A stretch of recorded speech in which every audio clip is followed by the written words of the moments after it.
सागरकी आमाले सानो पैसाको लोभमा परेर आज आफ्नै छोराको ज्यान जोखिममा पारिन्।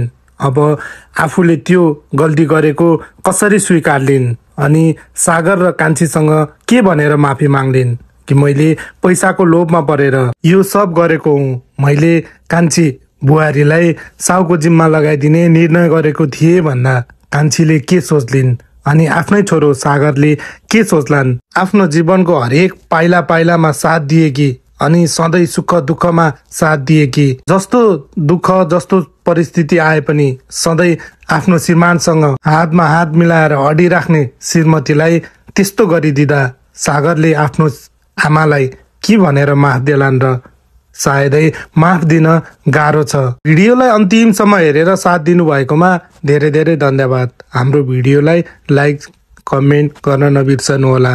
साथै तपाईहरुको अमूल्य प्रतिक्रिया छ भने कमेन्ट बक्समा लेखिदिनु होला। हामी फेरि अर्को भिडियोमा भेट हुने नै छौं।